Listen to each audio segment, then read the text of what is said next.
Do you know what the universe was like before the Big Bang? Do you know who I am? Do you know who you are? You are the universe and I am the universe. Together we are all the universes. Listen to me and learn. The universe is not just a place. The universe is actually a story. At the beginning, there was silence and no movement. I was incredibly focused. I had a dream about exploding into matter. Then, 40 billion years ago, I exploded and made the Big Bang. It was really hot. And this time, I created the gravity, energy, and particles. Then I made millions of galaxies. Some galaxies came together to make bigger galaxies.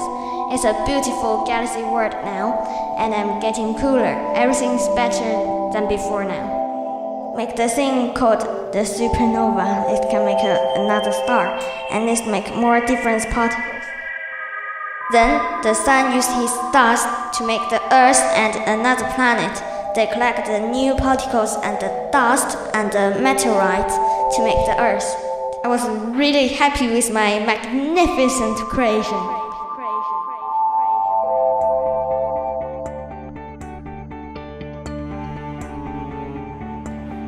Remember what I said? We're the storytellers in the universe. That's our unique role. We have to develop new capacities, new abilities to tell the story.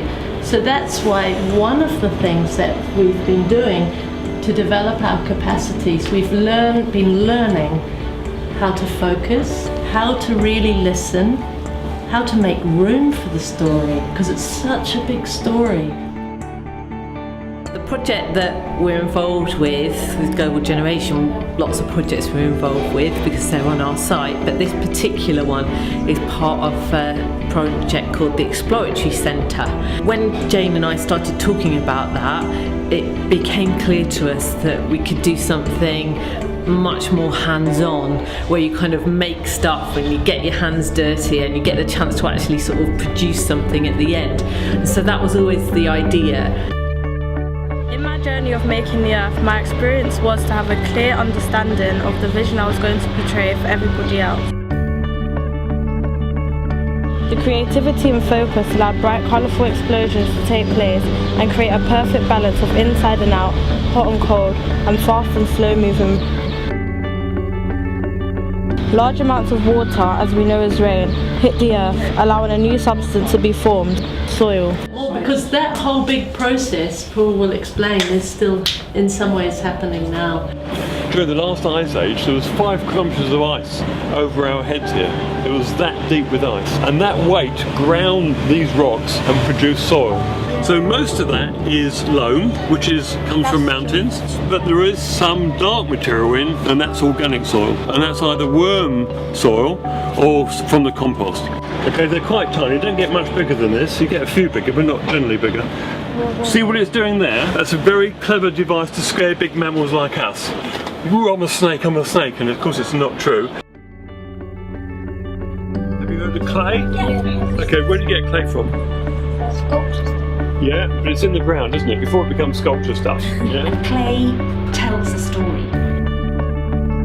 Clay was formed somewhere between molten earth and birth of bacteria.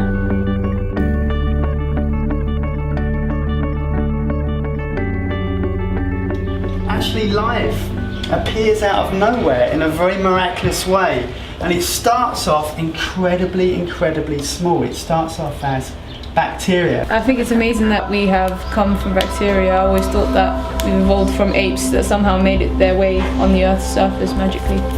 We had to wait another 2 billion years for eukaryotes to appear. They had a nucleus, big control centres, which house DNA.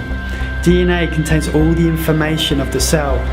So we have a lot more in common with strawberries and with yeast than one would think. There is a scientist in all of us, and today I learned about the bacteria. There is a scientist in all of us, and today I learned how to get a DNA out of a strawberry. I think that's amazing that reptiles were able to evolve into birds and were able to fly away from meteors when land creatures can't. And you could almost think that your writing is another form of DNA. It's spreading understanding and information. Which obviously, as we found out in our story, people have always come together around fire.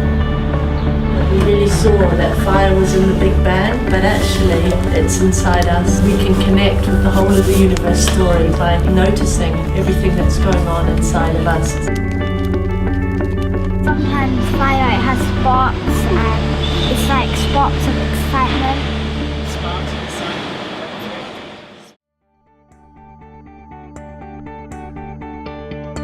I think that the universe story has been a great story to tell, and it's been a great story to tell because it's something that involves everyone and everything. The students were involved in presenting their work to their friends and their family and partners from organisations around King's Cross and teachers from their new school. And students who maybe only 2 weeks ago were not confident to stand up and speak in front of others, today stood up and shared their story with a big audience. They were confident, they spoke passionately and with enthusiasm, and it felt like they had been on a real journey and they had really developed themselves as people. Big Band is very good. The cinema and the garden, that's all is very good. Well done, yeah. So we are awarding a certificate to you, and it says, "The universe congratulates you on completing stage 1 of the Big Bang Project 2012. You are now an official Big Bang ambassador. As a cosmic storyteller, your job is to continue telling my story." So well done, everybody.